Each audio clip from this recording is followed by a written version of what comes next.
નમસ્કાર મિત્રો, સ્વાગત છે આપના વિડીયોમાં। વિડીયો પર નવા હોય તો ચેનલને સબસ્ક્રાઇબ કરી લેજો, વિડીયોને લાઇક કરજો।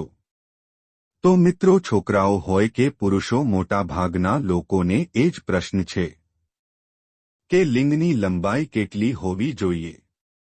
તો મિત્રો, લિંગની લંબાઈ માપવા માટે જ્યારે ઉત્તેજિત અવસ્થામાં હોય ત્યારે તેમની લંબાઈ માપી શકીએ। સામાન્ય માણસને લંબાઈ કેટલી હોય એ આપણે જાણીએ। જ્યારે લિંગ ઉત્તેજિત અવસ્થામાં હોય ત્યારે મોટા ભાગની લંબાઈ એ 4 ઇંચ હોય છે, અને જો જાડાઈની વાત કરવામાં આવે તો જાડાઈ કે ગોળાઈ 3 ઇંચ હોય છે। પણ મિત્રો, ધ્યાન રાખજો, આ લંબાઈ અને ગોળાઈ ઉત્તેજિત અવસ્થાની વાત કરવામાં આવી છે। વિડિયો જો ગમ્યો હોય તો વિડિયોને લાઇક કરો અને તમારા મિત્રો સાથે શેર કરીને ચેનલને સબસ્ક્રાઇબ કરી લેજો।